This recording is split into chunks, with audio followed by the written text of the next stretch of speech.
Canterbury-Bankstown Bulldogs General Manager Phil Gould is speaking on the club's investigation into Josh Addo-Carr's alleged roadside drug test. A lot of time media don't even find out about it. Our blokes are professionals. They'll get on and prepare for this week. I think Josh has done the noble thing by the team. He's put the team first and the club first, so that he's not a distraction this week, which it would obviously be. We're aware of that. It would obviously be a distraction, and he wants them to get on and play well for this weekend. If he hadn't stood down, would you have stood him down? Well, that's the question I don't have to answer now. Has Josh spoken to the team? No. And how is Josh? Josh is upset. He's very, very upset. He's actually, he is very upset. It's kind of very, very frustrating for him because he believes in his own heart that he's done nothing wrong. He firmly denies taking drugs. Firmly denies taking drugs. And in fact, last week, for that to be in his system on Friday night, he'd have had that sometime during last week taken cocaine, which stays in your system for 48, 72 hours. Well, 3 of those days he was here training, or he was doing community work, he was doing something else. So we're at a bit of loss too. But until that sample comes out, none of us are going to know. Okay, so say you win, say you guys win, let's hope you win. Right? We're just standing here next week. Will he play? I'll answer that next week. How did you feel about the way his interpretation of what happened, the way that was passed on to you the first time? We've had that conversation 100 times, 100 times. I think in his thought when he left the scene on Friday night that this would never rear its head again, that he wouldn't have to worry about it. And it was kind of like, I haven't done anything wrong, I haven't taken the drugs. The policeman said, if you haven't done anything wrong, this will be fine and you'll be sweet.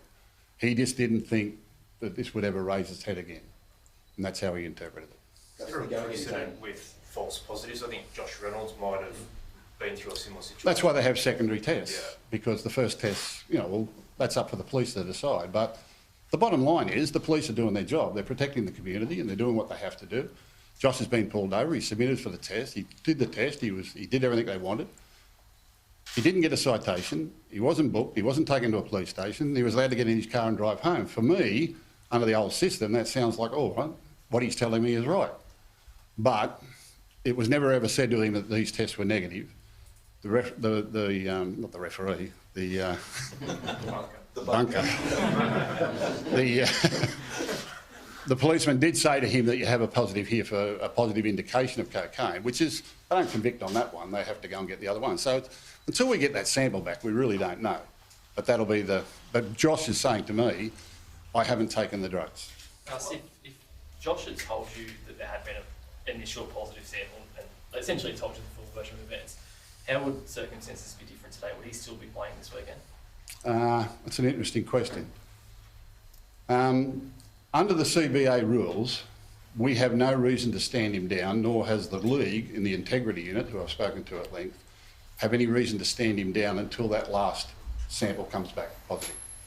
So with that in keeping, there would be no reason for us to stand him down and go through the normal process. I think with the Braden Trindle one, there was alcohol as well as drugs involved, and he self-reported and he pleaded guilty, and they got on with it that way. He went and did some rehab.